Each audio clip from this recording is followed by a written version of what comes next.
your home with Orchard. Ready to find out how much your home is worth?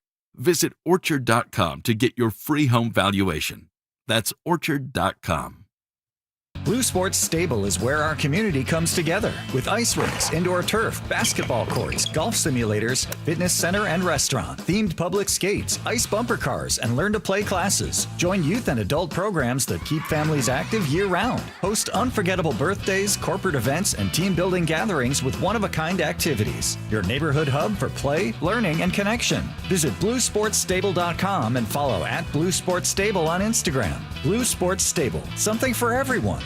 Men, we hear it all the time. A man comes in to get his erectile dysfunction treated, and very soon thereafter, he tells us that his relationship is renewed. This is Jeff for the Rocky Mountain Men's Clinic, and you should know that ED doesn't just affect you, it also often affects your partner. They can feel undesired, unwanted, they may even feel like you don't love them anymore. At the Rocky Mountain Men's Clinic, we've successfully treated thousands of men for ED with protocols that have success rates as high as 90%. Which means if you're like most men, we can get you back to the guy you used to be. You could even last up to an hour or more and find you're performing like you haven't in years. So call us today and give your partner the gift of renewed love. Your first visit is only $99 and includes blood work, a medical consult, and if medically advised, a test dose. And if that test dose doesn't work in our office, your visit is free. Call 720-440-7900 or go to RockyMountainMen'sClinic.com. That's RockyMountainMen'sClinic.com. We have 5 offices across the Front Range to serve you. Rocky Mountain Men's Clinic, a Promenic restorative health practice.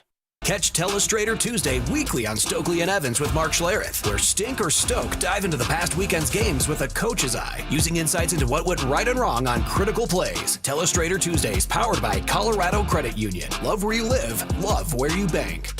Do you own a small business? You need to hear this. A seismic shift is coming. It's time to get super sure. Not kind of sure, not pretty sure, but super sure. Coming soon. KKFN and KKFN HD1 Longmont, Denver. You're listening to Denver Sports 104.3. The Fan.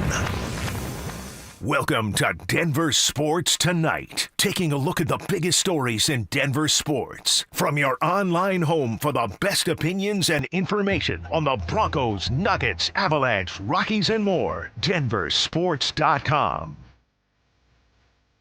On it is Denver Sports Tonight on this Thursday night in the Mile High City. He's Anilo Pirro. I'm Will Peterson. We will roll with you for the next hour as we are a week from Christmas, a week from Broncos and Chiefs. But who would have thought it, Anilo? Broncos and Jaguars, a much bigger game than Broncos and Chiefs. No one could have predicted that when the schedule came out. But that said, Dante and I hit on it a little bit last night. Is the buzz appropriate for this game? Are people still riding high from the Packers win? I dove into the Jaguars today, and I know you have as well. But what are your initial impressions of this 10-4 football team that we don't really seem to know a lot about? I heard Sean Payton call them a smaller market yesterday. Ooh, fighting words for Jacksonville. So that was interesting. But head coach ain't wrong. They are a smaller market. And for a 10-4 team, the average NFL fan does not know a lot about them.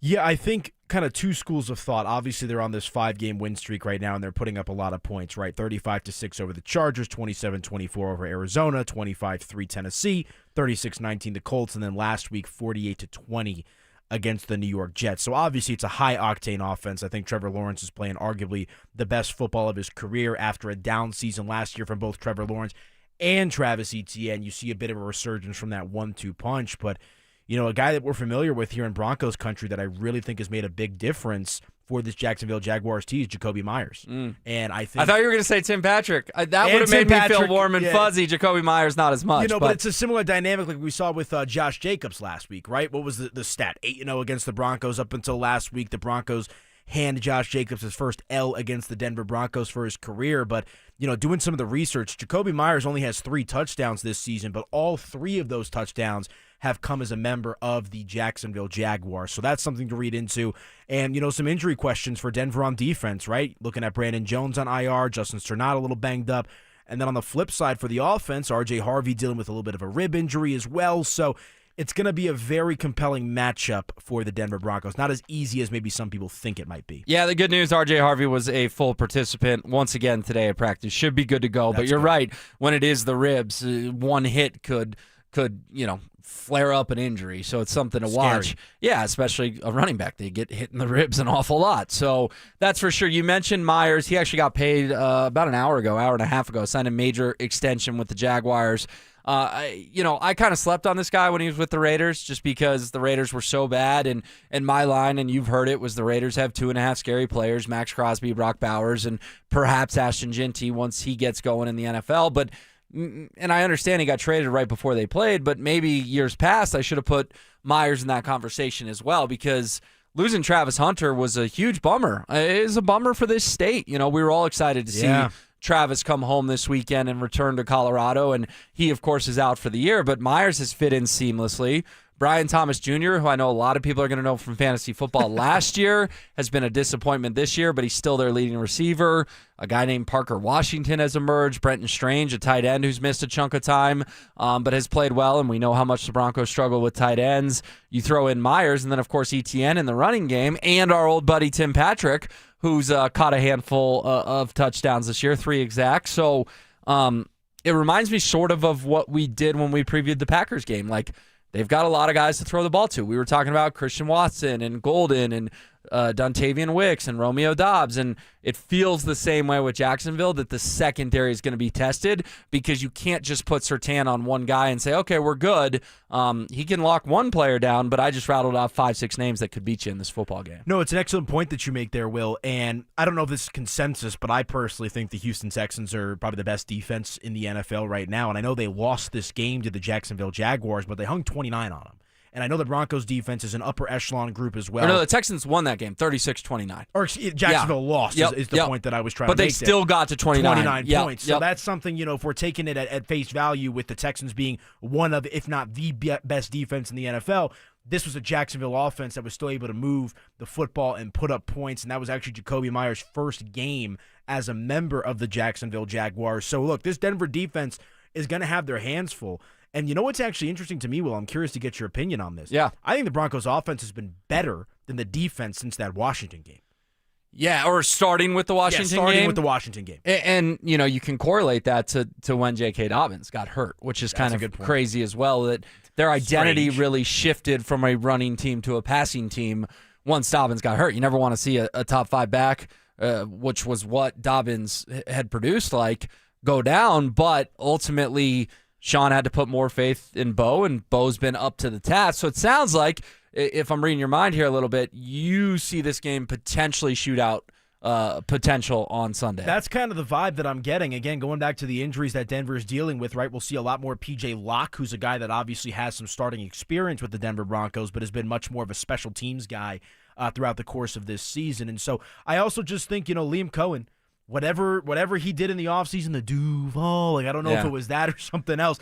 Trevor Lawrence is looking like that number 1 overall pick, and, a sure thing as we thought he was going to be coming out of college. Obviously, I've been at just about every single Bronco game. I've told you this story, right? I'm sitting in the press box and the water bottle's shaking. I'm there for Phil last week shooting the video. I mean, that is as hostile of an environment as you're going to be able to play. And you actually wish it would be a little bit colder for a game like this. Totally. Right? We talked about that briefly last night. You got a team from Florida coming here in December, and it's going to be 55 and sunny. Yeah, so, it's interesting, but if I had to go with my gut, I'm going to say the Broncos, if they're going to win this game, are going to probably have to score 24-plus points.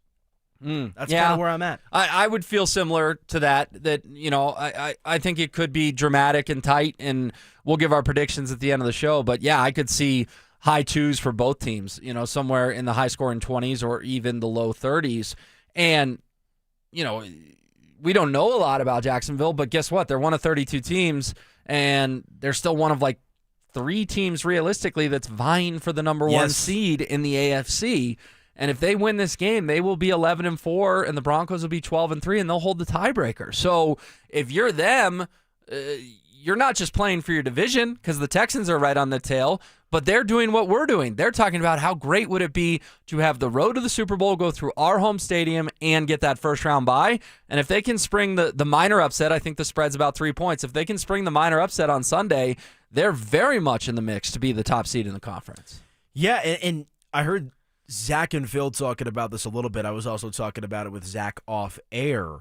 It felt like there was and you leaded with it too, it felt like there was a lot more juice with the Packer game last week, despite the fact that this game actually has more implication for where the Broncos end up in the playoffs. And I don't know if that's just because, okay, you beat the Raiders, you beat the Commanders, right? This was the first, being the Packers, the first kind of real test you've had in a while.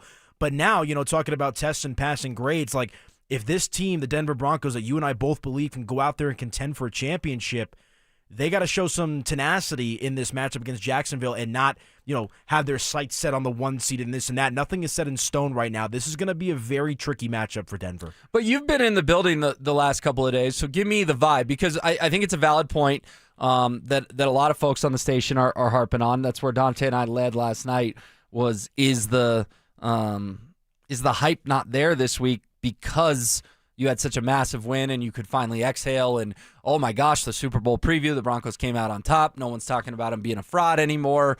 But again, it doesn't matter what I think, anyone else thinks. It matters the people in the building. They're the ones that have to go play the football game. So give me the vibe around the locker room. Is there any sense of the Broncos are relaxing now that they've validated themselves, if you will? Yeah, I haven't picked up on that whatsoever, which I think is a great thing for Broncos country, that is maybe a little on edge or curious about how they're going to play in this game.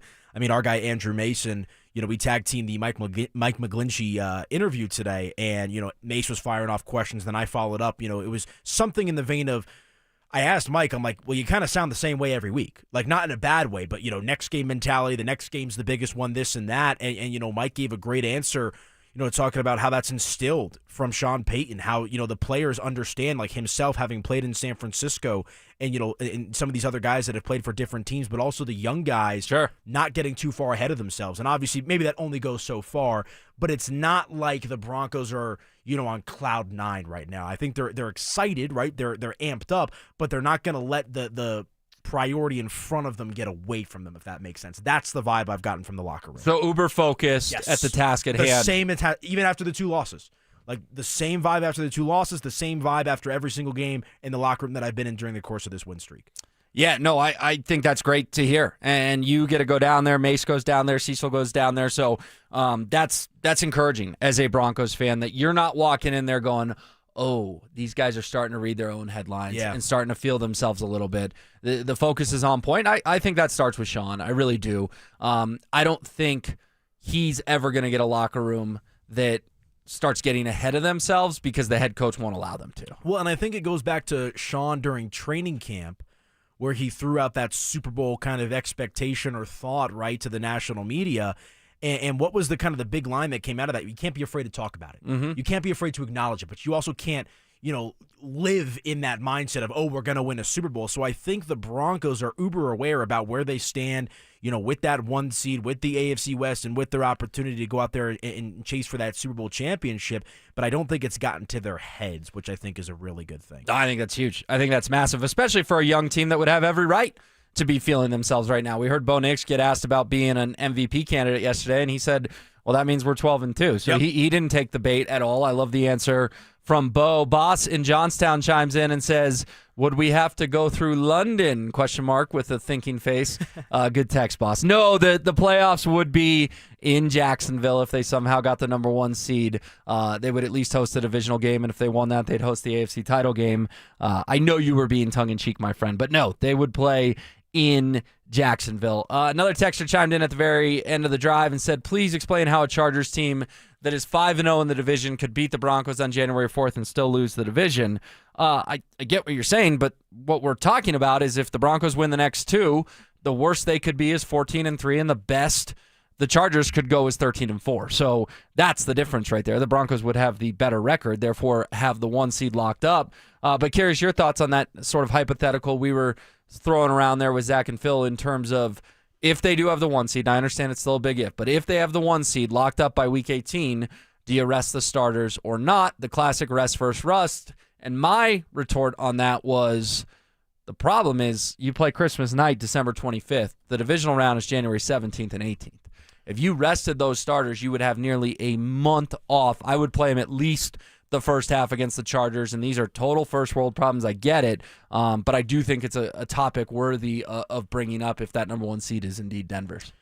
Yeah, I think I'd like to see the starters play a little bit. I'm not trying to compare them directly, but like the Chiefs to a certain extent but had the right to, rest Patrick Mahomes and rest Kelsey and all those guys because they've climbed the mountaintop or in the AFC Championship game for just about every single season. Obviously, we know that will not be the case. And I also think, whether it's Sean decisions or not, I get the vibe that the players would also want to go out there. Like, I think these guys are in a really good groove and feel the momentum. Again, not letting it get too far, but they know that they're gelling. They know that they're playing good football. I go back to the Nick Bonito quote that he gave me. I want to say it was week 3. It was after one of the losses, either to the Colts or the Chargers, and he said something along the lines of, you don't want to be peaking in week 3. And I'm going to ask that follow-up question once we get closer and closer to the playoffs. So do you think this Broncos team is in the right mindset, playing the way they should? But I think that kind of factors into it, that they're not worried about, taking time off and this and that. They're 100% focused on the mission. And this isn't just groupthink. This isn't me, playing PR for the Broncos. This is what I'm picking up on from the vibe in the locker room. Yeah, I love that. And again, it would just be too much time because you couldn't afford to come out in the divisional round flat. Like, say Buffalo comes to town. You can't spot Josh Allen 14 points because you haven't played football in a month. I would play some of the starters. We'll dive more into that if it indeed happens. But again, if the Broncos win this weekend and then win on Thursday, we literally are talking exactly a week from tonight, they will be kicking off an Arrowhead down to the minute.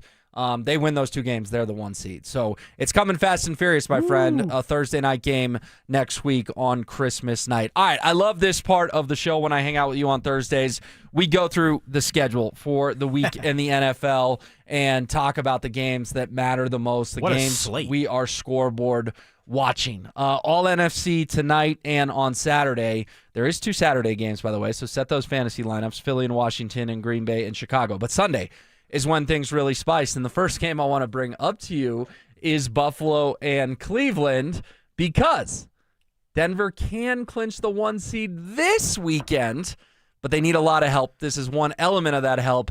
You need the Browns to beat the Bills. I get it's a pipe dream, but it's also our guy Shedeur Sanders hosting Josh Allen and Buffalo. Yeah, they're 10.5-point underdogs. That's going to be an interesting matchup for sure. At home, I like for Cleveland here. The interesting thing about the Buffalo Bills, man, and I understand it came against Cincinnati and last week against New England. I know Cincinnati's not a great team, but Joe Burrow was out for a majority of the year. They dig themselves in these holes. And I've always been a Shedeur guy. I don't want to fire up the text line about that. I think the guy could play flat out straight up. But I'm not saying that Cleveland's going to jump out to a huge lead here, but I could see Cleveland keeping it close and making Buffalo work for this one. Woo, that would be fun. I could see it. Especially with it being an 11 a.m. game, whether you have a TV package or you fire up Red Zone or whatever. We're definitely huge Browns fans. I'll make that clear. But that said... Who's Zach Bye rooting for? The Bills. Yeah. That said... It would be a massive upset. It just would. With Buffalo, Buffalo still has an outside shot at the AFC East. So with Buffalo as much on the line as they have, if they lost to Shedeur and the Browns, but he could do them a big favor, do Denver a big favor, which brings us to our next game, and that is also an 11 a.m. kick, and it's the Chargers at the Cowboys. And the Cowboys really gagged last weekend, losing to the Vikings. They have a 1% chance to make the postseason, and it requires them winning out and the Eagles losing out. And I understand the Eagles are frauds this season, but they're not going to lose out. Dallas is not going to make the playoffs. So I'll ask you this. What is Dallas's motivation level? And also, we can have fun with Bills and Browns, and it does matter for the Broncos, but this is the biggest non-Broncos game of the weekend. You would hope the Cowboys could do you a favor and you can clinch the AFC West with a win and a Chargers loss. Just get those pesky Chargers off our heels once and for all. This is a massive game that Broncos country will have eyes on Sunday morning. Yeah, and it's interesting, right? Because Dallas, as you alluded to, like a complete outside chance to make the playoffs. That's not happening for them. But Dallas is, I know they just lost to Minnesota at home, so I kind of put my foot in my mouth when I say this. But the Cowboys offense typically can light it up when they're playing at Jerry's World. And, you got some questions about the motivation of CeeDee Lamb and George Pickens, right? There's been some conversation around Pickens, but he's also still playing for a contract. So, Dak Prescott has looked locked in for a majority of the season. Early in the year was an MVP candidate, has not been the case throughout the second half of the season. And it's interesting because Dallas is actually the slight favorite in this game.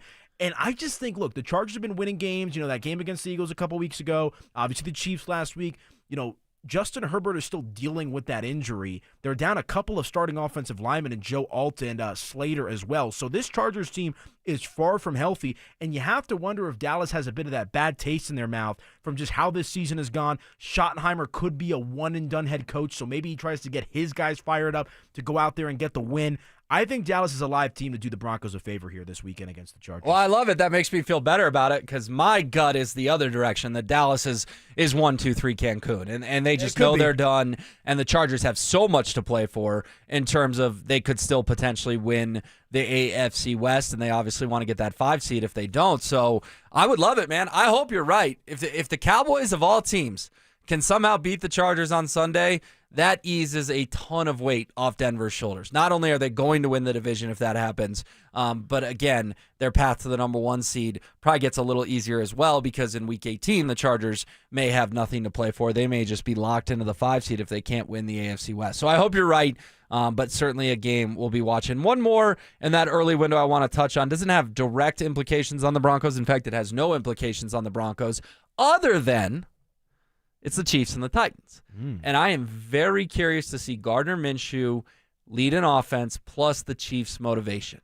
Because if they come out, Anilo, and lose to the horrible, porous Tennessee Titans, they're donezo. And they're already donezo mathematically. They are eliminated. They can't make the playoffs. But I'm talking mentally fried. And if they somehow lose to the Titans, their effort level on Christmas night is going to be a bare minimum collect a paycheck type effort. This is fascinating because if they come out and beat the Titans like they should, I don't know, 21-6, it's like, okay, they still do have an ounce of pride.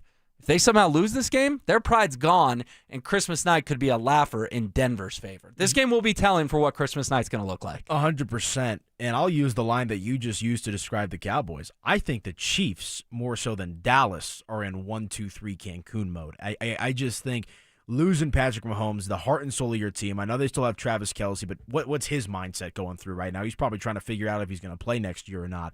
You know, I know they got Andy planning Reid. that wedding too. Yeah, 100%. I mean, look, I can't sit here with a straight face and say Tennessee's going to get an upset victory here. I just can't say that. I think Tennessee and the Raiders are the 2 worst teams in the NFL this season. But what motivation does Kansas City have in this game? Outside of Gardner Minshew maybe trying to go ball out and show that he could sling the rock, I just think Kansas City's a dead team walking right now. Yeah. No, and the spread's only 3.5, so the odds makers could see it. If Mahomes was healthy and the Chiefs were the Chiefs, this is a 10.5, 11.5, 12.5 point type spread. But the odds makers are even saying, hey, you never know, guys, to your thinking there, if the Chiefs really are just ready to shut the book on this season and they somehow lose, then you just got to bring your C effort to Arrowhead on Christmas night, and you will leave with a dub. All right, we move to the late slate. Of course, Jags and Broncos, the game of the weekend. We previewed that. But another interesting one is the Sunday night football game, the Patriots and the Ravens. Now, this is another one of those things. Here's how the Broncos get the 1 seed. The Bills lose to the Browns. The Chargers lose to the Cowboys. Denver beats Jacksonville. And the Ravens beat the Patriots. So nothing could be official by the time the Broncos walk off the field, but when they all get home around halftime, they could be watching for their number 1 seed. Obviously, New England slipped up in a big way, blowing a 21-0 lead last week. Are the Patriots for real? Are they not? It's a big debate considering who they've beaten this year. And Baltimore is fighting for their lives to be in the postseason. This is a really interesting Sunday night football game with a ton of Broncos implications. Love Baltimore in the game.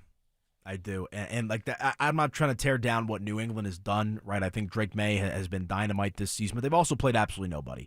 And I remember sitting in this exact seat with you last week, and I said, I think New England's going to lose one of, if not both of these games, going up against the Buffalo Bills last week. So there's one. And I just think Baltimore essentially fighting for their playoff lives neck and neck right now with the Pittsburgh Steelers for that division.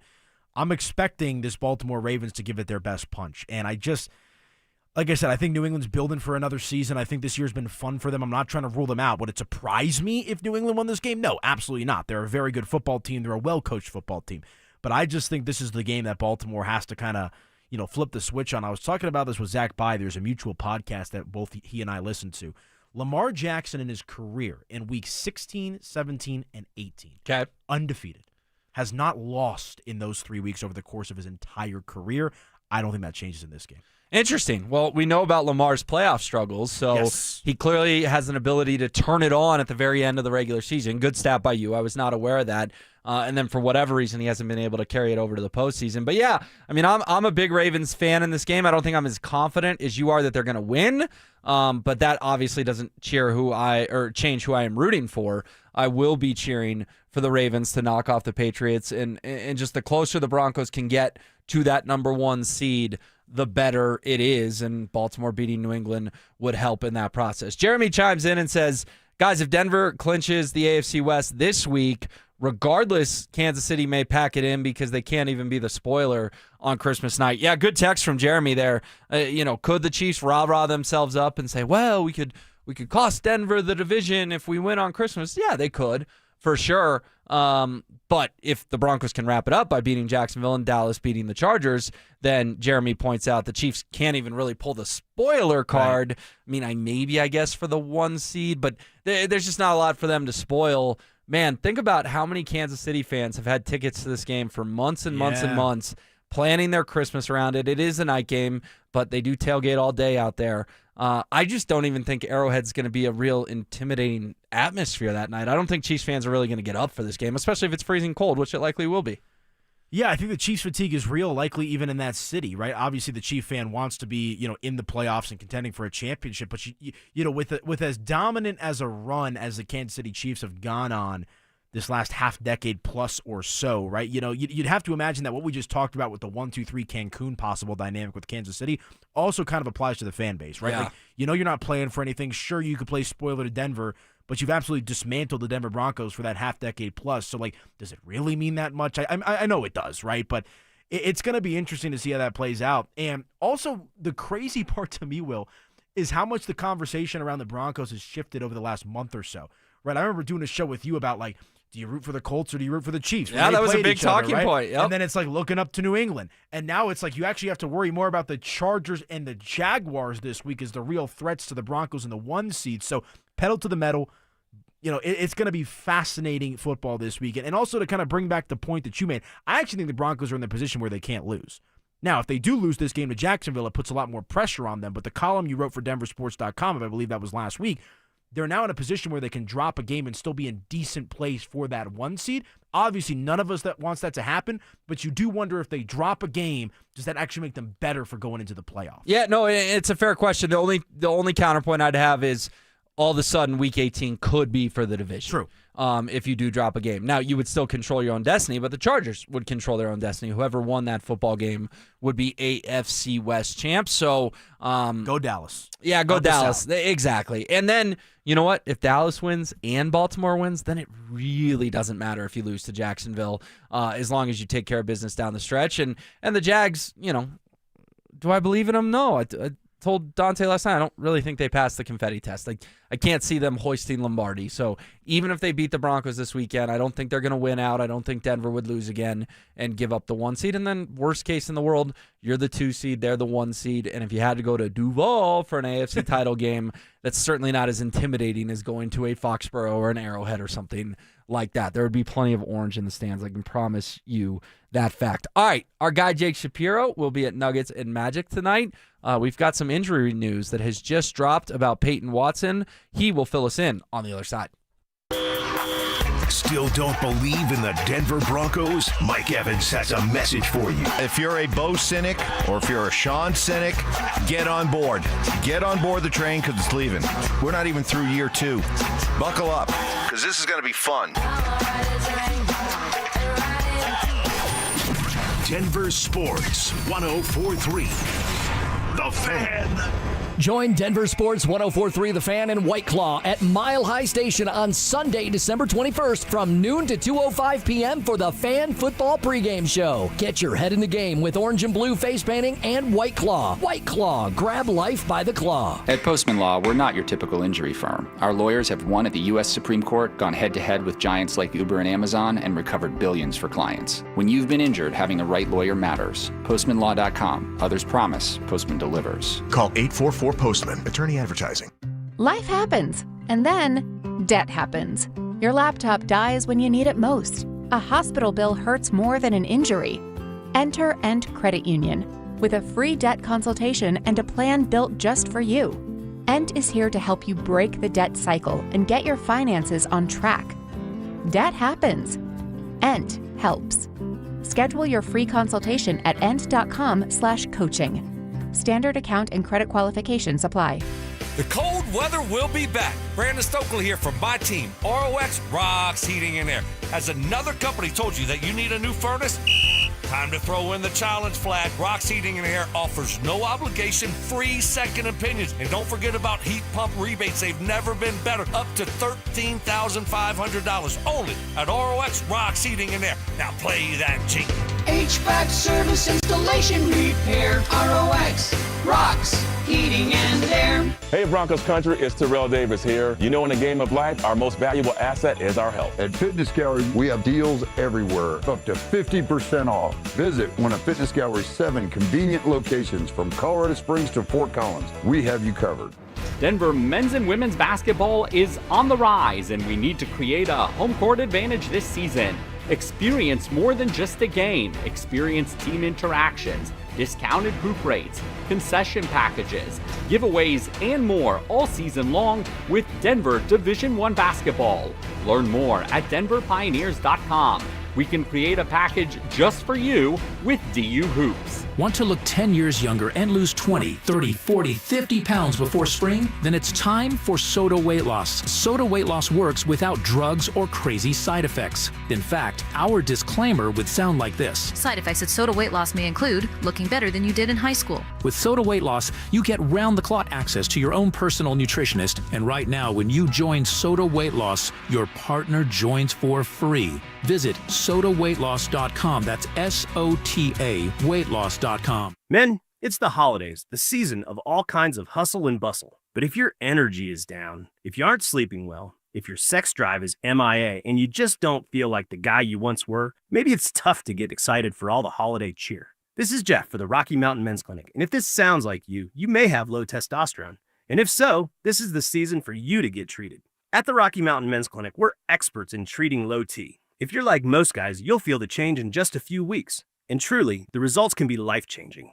You'll have improved mental clarity, your energy will kick up, your workouts will be better, your sleep patterns will improve, and your sex drive will likely heat up as well. So call us, and don't go through another season with low T. Your initial visit is only $99 and includes blood work, a medical consult, and if you start on testosterone the day of your appointment, your visit is free. Call 720-440-7900 or go to RockyMountainMen'sClinic.com. That's RockyMountainMen'sClinic.com. We have 5 offices across the Front Range to serve you. Babe, your arms look amazing. Working out is paying off. Thanks. I just wish my chest matched. No matter what I do, I'm frustrated with my man boobs. Hey, don't beat yourself up. More than half of men have gynecomastia. It's gland tissue, not laziness. Same thing is happening to my friend Trisha's husband. He went to Dr. Cameron Dastry at Modern Surgical Arts of Denver. For real? You get good results? He got great results. Call him, honey. Call today. They're offering complimentary consultations for the fan listeners. 303-470-3400 or at modernsurgicalarts.com. The right financial strategies can make a huge difference, especially if you're nearing retirement. Adam Mueller talks retirement strategies with Mile High Money. Saturday mornings at 8 on Denver Sports 104.3 The Fan. Hi, I'm Emily, your friend and jeweler at Shane Company, where a small box with a burgundy bow will help you win the holidays. As an in-house designer, I love creating meaningful, fine jewelry gifts. Choose a necklace with a gorgeous infinity charm to symbolize your everlasting love. Or go for a personalized piece with an engraving, their zodiac sign, favorite color gemstone, or their initial accented with pave diamonds, because a friend wants you to be a holiday hero. Stop by or shop now at shaneco.com. Shane Company, your friend and jeweler. This segment on 104.3 The Fan brought to you by Flanagan Law. It's Denver Sports Tonight on Denver Sports Station 104.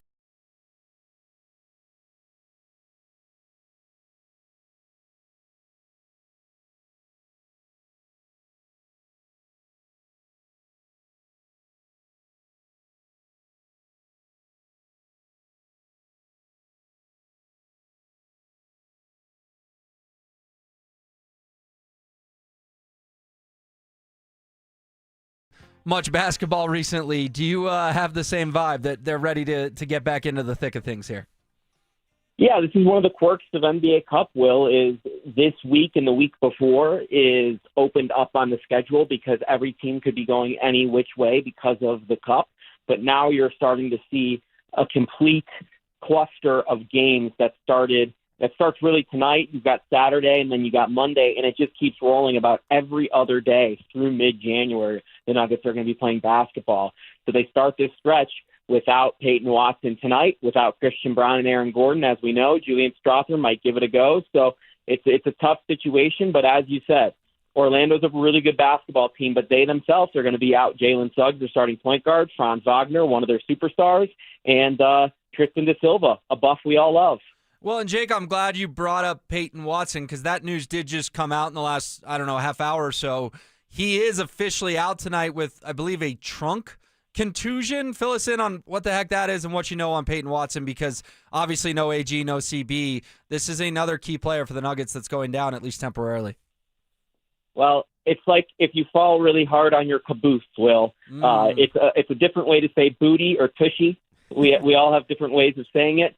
But essentially, Payton Watson went up high for a layup at the point early on in the game against the Rockets. Amen Thompson clobbered his shot. He fell down to the floor onto his behind, and he hit it pretty hard. And for now, it's just a bone contusion basically on his behind.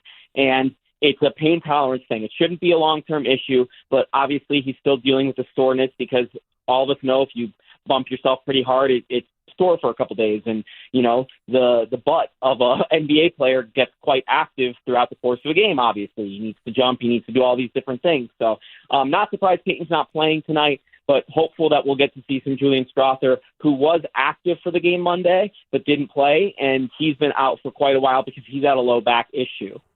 Yeah, it's going to be an interesting matchup tonight at Ball Arena, right? Orlando's a team that you and I have talked about, a handful of times on our Mile High Hoops podcast. You guys could check that out on the Denver Sports YouTube channel. But do you think there's a chance that the Nuggets are maybe overlooking this matchup tonight or against Orlando, knowing that they have the Houston Rockets coming back to town on Saturday? I mean, that game on Monday night was absolute cinema between the Nuggets and the Rockets. Where do you think the focus level is at for Denver tonight against Orlando?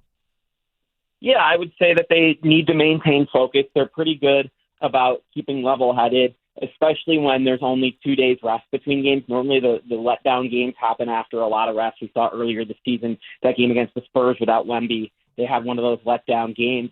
The Magic are a really tough team. They get to the free throw line quite a bit. They run you off the three-point line, and they try to force you to go inside and throw a lot of assists. And guess what? That's what the Nuggets like to do. So this could be a little bit of a lower-scoring game just because the Magic have a lot of grit, but the Nuggets are coming off one where they just need to be gritty. So I would be pretty surprised if the Nuggets don't come to meet the task tonight, but at the same time, yeah, they're without a lot of firepower. So you might see some malaise in the sense that they just don't have all of their guys and they're still trying to work some things out. I mean, they're relying really heavily on Spencer Jones, who has played, 30, 40 NBA games at this point? It's kind of a crazy story. All right, Jake, so I saw All-Star voting is now open. Explain to us how this is going to work, because I feel like the NBA is changing the format every year. And is our guy, Jamal Murray, all credit to him. He's had a phenomenal start to this year. He came to camp in shape. He's looked excellent. Is Jamal Murray going to be a first-time All-Star? Unfortunately for Jamal Murray, it is significantly harder to make the All-Star game this year for him specifically because of the new format where there's going to be 2 American teams and a world team. It's basically going to be 8, 8, and 8. So there'll be, 24 players in this game. 3 times 8 is 24, I think, off the top of my head. Yep, it is. Good math. You got it. Yep. I got it. If you think about the Western Conference picture, who is likely to start? Well, Victor Wembanyama is likely to start. Nikola Jokic is likely to start. You've got Luka Doncic that's likely to start. That's 3 international guys right there. Then you've got Giannis Antetokounmpo in the East who's likely to start. You've got, Karl Anthony Towns even, who is Dominican. Most people don't know that. He can play for either Dominican or America, so that'll be an interesting call. Paolo Banchero on the Magic, he can play for Italy or America. That's, again, another interesting call on that. Same with a situation with Joel Embiid. All of this is to say it's very muddy, but in the course of NBA history, no player who is averaging as many points as Jamal Murray is right now on a team that has won as many games as the Nuggets have right now has ever not been voted into the All-Star game. but it is really going to be a challenge. And I ultimately think the last All-Star spot is going to likely come down between Jamal Murray and Devin Booker, a rivalry as old as time itself. I really hope Jamal makes an all-star team, man. I mean, he's balling out. It's been the best start to his season for Jamal Murray, at least since he was injured, if not for his entire career. And I'm just at the point, Jake, where if Jamal doesn't make the all-star team this season, I'm not sure he's going to make an all-star team whatsoever throughout the course of his career, at least as long as he's playing in Denver, right? Maybe he goes to the Eastern Conference at some point in his career and they change the format back to East-West. Like, I'm not trying to play spectator or hypothetical there, but what more would Jamal Murray have to do to make the all-star team this year? I understand the dynamic with the world and the U.S. teams, but, like, how do the voters, I guess, and I know it's fan-driven and whatnot, but, like, what more could Jamal Murray possibly do to be named an all-star? Well, you mentioned it, but I feel like we've said it for the last 3 years in a row. If Jamal Murray doesn't make the All-Star game this year, it's not happening. And somehow he's gotten better, at least in the regular season, all of these years statistically. So I'm not going to count him out for the future. But, you know, Austin Reeves' ascension this year for the Lakers is really putting a damage into his case because you're likely going to get Austin Reeves and Luka Doncic into the game, deservingly so. And I have a hard time believing the voters aren't going to put LeBron James into the game, even though he's barely played this season. Happen. The game's also in Los Angeles, so kind of hard to not put LeBron into the game. So I guess the best avenue for Jamal Murray would be just hoping LeBron's All-Star candidacy gets sabotaged somehow. I don't know. Or maybe what baseball's done recently with Clayton Kershaw and a couple other players and Albert Pujols, where they just add a player in at the end because they give it a legacy all-star nod to LeBron because he doesn't get in, but we all kind of wink and a nod know that this might be it for LeBron. So I don't think the path is closed. I know I'm sounding like Debbie Downer right now on the phone, but I personally have Jamal Murray just in on the inside of my playoff or all-star picture. But it's going to come down to the last couple games here. It's going to keep developing over the next stretch of games. And the Nuggets have a lot of games, and they have a lot of time on national TV. That Christmas Day will be a big showing for Jamal against Minnesota, who may feature a new star by the time of that game. All right, Jake, so let's go big picture then here. The Nuggets 19-6, the best start in franchise history. But you look, I mean, the West is crowded. You got the Lakers, Spurs, and Rockets all with only 7 losses. I don't think they're going to get the 1 seed. I've told people stop losing sleep over that. You can't control what OKC does. But that said, you really want to be the 2 or the 3 seed, right? To delay the meeting with the Thunder until the Western Conference Finals. Are we on the same page there? Yeah, and that's why Saturday's game is going to be so big, Will, because likely it is going to come down between Denver and Houston for the 2 seed. But there's a chance it comes down to Denver and Houston for the 3 and 4 seeds. And if the Nuggets beat Houston on Saturday, they win the season tiebreaker already on the Rockets, which basically gives them a half-game advantage on the Rockets for the rest of the season. So, you know, that's the type of win that could all of a sudden push the Rockets into a second-round matchup with the Thunder, and then the Nuggets are, you know, potentially even hosting a second-round playoff game if 3 teams tie. So, personally, I'm not that worried about the Los Angeles Lakers. I don't think LeBron, Austin Reeves, and Luka are going to be able to guard in a playoff series, at least not at the level that they're going to need to against the Nuggets. And DeAndre Ayton was very good against Nikola Jokic in that one playoff series years ago, but they don't have the wing depth and size that was so bothersome to Nikola Jokic in that series against the Suns. So I'm not too worried about the Lakers. I would tell you that if Wemby's healthy, that Spurs team is dangerous, as proved by what they just did in NBA Cup. And obviously we know this Rockets team to be a beast, and the Thunder team I think we all know is the cream of the crop. So, yeah, I wouldn't say the West is too crowded, but there are definitely some teams more in the West that could knock off the Nuggets than the ones in the East. In a perfect world, the Thunder would have to play the Spurs in the second round while the Nuggets got the Lakers or the Rockets. That would be ideal. And who knows, maybe Wemby skips a step or two and takes down big bad OKC. He said they don't play ethical basketball. All right, Jake, enjoy the game tonight. We appreciate your time, my friend. Thanks, guys. There he goes, Jake Shapiro from DenverSports.com. He'll have you covered later tonight. A Nuggets and Magic recap. Should be a fun one. And he mentioned a couple Buffs back in town as well. So that's always a treat, too. All right, coming up next, we will put a bow on this thing and get back to the Broncos on the other side. With his performance against the Packers, did Bo Nix officially silence his critics? I saw the finishing touches of what I needed to see. It wasn't about one throw or one drive. It was the collective over the course of 60 minutes. The Denver Broncos have found their franchise quarterback. Denver Sports 104.3. The Fan. Hey guys, your boy Stink here today about my long-term buddy Troy Hansford. And if you're thinking about selling your house for any reason, now might be the time to sell, still get top dollar. Believe it or not, my guy Troy is still offering his $5,000 guarantee. What is it, you ask? Well, if he can't sell your house at your price on your timeline that you agree upon beforehand, bam, going to cut you a check for $5,000. Who else makes the offer? Nobody I've ever heard of. And he makes that offer because he continues to spend a ton of money marketing his listings, has about 100 families approved and ready to buy right now. And if for any reason you need to sell right away, Troy can buy your house all cash and he can close in as little as 7 days. You have a house to sell, Troy probably has that perfect buyer for you right now, waiting for you to pick up the phone and to call him. Call Troy, get your home sold for the most money. That's 720-900-4433, 720-900-4433. Troy Hansford of RE/MAX Professionals, a Colorado licensed broker. Some restrictions do apply. If you want to sell your house? Then call my buddy Troy, 720-900-4433.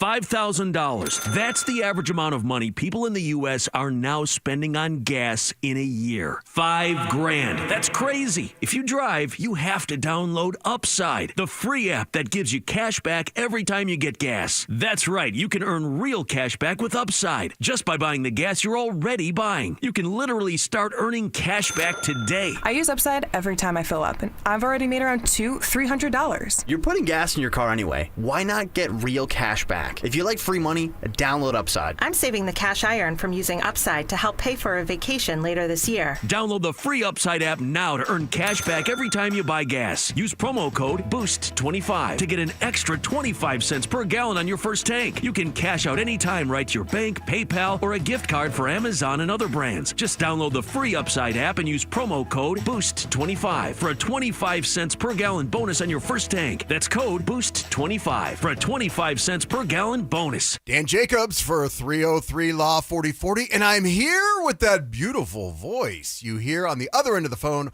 oftentimes when you call 303 Law 4040. It's my lovely wife, Kimberly. Kim, I know you and I had so much fun the other day. We actually met with a couple that had been in an accident up north in their house the other day, and Randy was so excited. He's like, I can't believe it. It's the lovely wife. She's right here in my kitchen. He's too kind. It was really great to meet him and his wife and his pets and just be able to help them. I think it helps that when you answer the phone, when people call 303 Law 4040, it makes things, I know calling a lawyer can be scary, but I don't know, your soothing voice just makes it a little bit easier. Well, I just want to help. That's all. And I know how to do that. I love the holidays.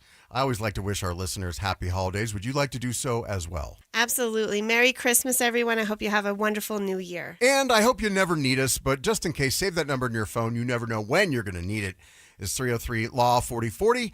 That's 303 Law 4040. So Pure Talk just had their best year ever and asked me if I'd like to thank their customers on their behalf for being so awesome.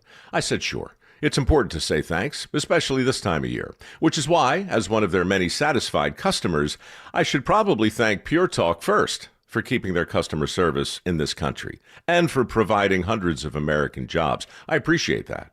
I also appreciate their Roundup program, which makes it easy to support America's Warrior Partnership and join the fight against veteran suicide. And I love that Pure Talk donated 1,000 hand-sewn Made in America flags to veterans around Independence Day. And of course, I really appreciate their generous support of my own foundation, MicroWorks, and their commitment to help us train the next generation of skilled workers. Having said all that, it's now my pleasure, on behalf of everyone at Pure Talk, to thank you sincerely for choosing to do business with an American wireless company that actually stands for something. And one more thing. Merry Christmas. Hey guys, Mark Schlereth here from my friends at Xfinity. What if more reliable didn't mean more expensive? With Xfinity, you can get reliable, fiber-powered Wi-Fi for less. We're talking intelligent gig-speed Wi-Fi for $50 a month. This holiday season through January 4th, Xfinity is offering their best price on gig-speed Wi-Fi, guaranteed for 5 years. No contracts, no strings attached. you could save $3,000 over Verizon and AT&T. Imagine getting super fast Wi-Fi at the same price for 5 years. Get everything you need from Xfinity, their best Wi-Fi equipment, and even unlimited data, all included at their best price. Get ready to be wowed by your Wi-Fi. Xfinity, imagine that. Restrictions apply. Requires paperless billing and auto-paid with stored bank account. Taxes and fees extra. Xfinity Internet powered by fiber and connected to premises by coaxial cable. Actual speeds vary. Savings based on promo and post-promo prices for 1 gig internet, 1 unlimited line, and Peacock Premium versus Verizon 1 gig internet and AT&T 1000 internet and 1 unlimited starter SL line. Stay up to date on the Broncos and the latest news from around the league with our NFL insider James Palmer, exclusively on Denver Sports 104.3 The Fan. Mondays on The Rundown with Richie Carney, Tuesday afternoons on The Drive, and Friday mornings on Stokely and Evans with Mark Schlereth, all season long. Denver Sports 104.3 The Fan, DenverSports.com, and the Denver Sports app. Denver Sports Station 104.3 The Fan presents Denver Sports Tonight. We're closing on a good note. Love me some Wagon Wheel. Hanging out with Danilo Piro and Dante Gomez. I'm Will Peterson. Denver Sports Tonight. Final segment of the show on this Thursday. Man, I want to get to this ESPN simulation of the rest of the season in a moment, but Danilo, think about it. Literally a week from tonight, we're going to be near the end of the first quarter in Broncos-Chiefs. Can't believe, and it's probably a commentary on how hot it's been, or unseasonably warm, if you will. Can't believe Christmas is a week from tonight, and Broncos-Chiefs, a game we've literally had circled since May the 12th when the schedule came out, is here in 7 short days. Yeah, I'll be plumped up on my mom's lasagna, probably diving into some Italian pastry. So looking forward to the Christmas holiday, and Merry Christmas to all the listeners out there as well. This will be the last, or no, I'll be on next week as well. But Merry Christmas. Hey, you can say it as many times as you want. Happy holidays, Merry Christmas, all the good stuff, man. Yeah, it's crazy. It's crazy. And, I'm doing the math. Like, my girlfriend wants to try to spend some time with me at some point, right? Well, I'm like, there's a maximum of 7 games left potentially if they don't get the 1 seed. And what an incredible season. I'm not trying to, go down like the it's almost over rabbit hole, but like the last time the Broncos lost a game, like I was in shorts playing golf, like sitting on a patio having a beer, right? And it sounds like Josh Dover's week this week. Right, exactly. And it's crazy. It's crazy that, we're this far into December and the weather's absolutely incredible. We talked about it earlier. You actually wish that it might be a little bit colder to try to, mix it up with Jacksonville a little bit with the conditions that they play in, but this Broncos team, they hit their stride in that Cincinnati game, and they have not looked back.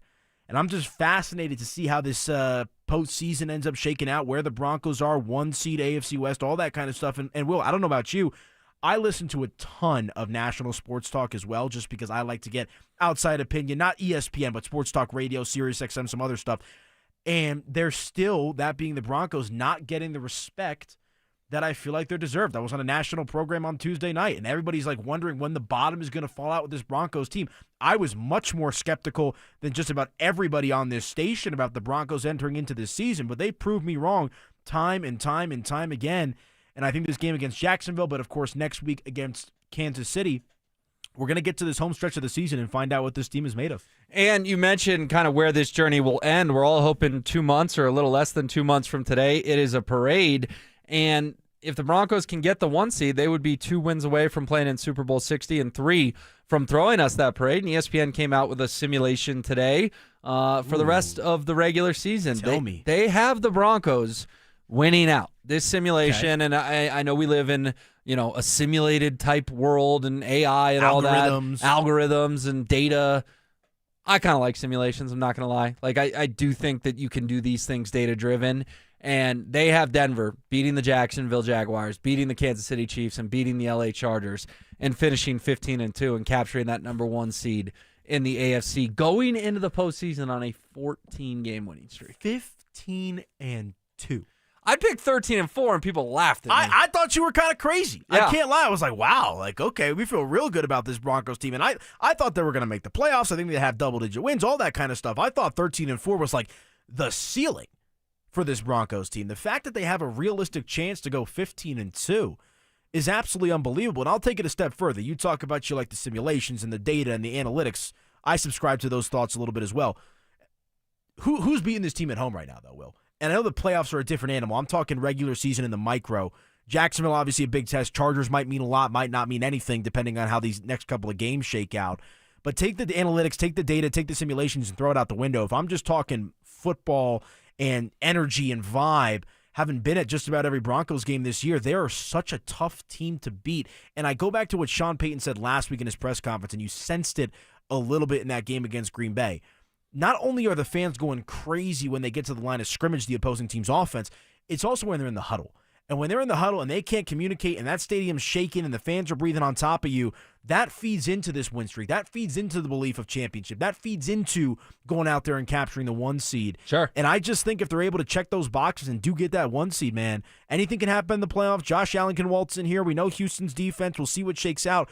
But this Broncos team ain't getting blown out at home. I can tell you that. Yeah, no, I wouldn't think so either. And you kind of got there with what I was thinking when you proposed the question of who can beat them in Denver. I think Buffalo is the team that scares me the most. But this simulation has the Broncos actually taking on the Jacksonville Jaguars in the division round and getting out of there with a 28-22 win to move on to the AFC title game. And on the other side, they've got the Rams taking care of the Packers and the Buccaneers. I don't believe in the Bucs, but this simulation getting past the Niners, setting up a Final Four of the Patriots and the Broncos in Denver after the Patriots beat the Steelers. Again, we're talking about an ESPN simulation, and the Bucs and the Rams out there in SoFi. This is where I have a problem with the computers. I just told you I like the computers. This is where I have a problem with the computers. They have the Denver Broncos losing the AFC title game to the New England Patriots by a final score. I mean, first of all, no, but wait till I tell you the final score. This was the headline to me, this final score. 10-7 Patriots. That's what the computers spit out today. One, I don't think this Broncos defense, I'm not confident enough to say they're going to hold the team to 10 points in the playoffs. I think the Broncos are going to give up some points, more than 10.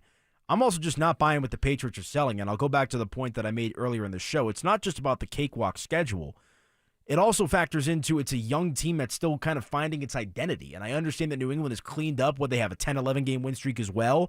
I think they're going to be a force to be reckoned with moving forward. But they're down their offensive lineman. I forget his name, the kid out of LSU who they drafted with their first overall pick.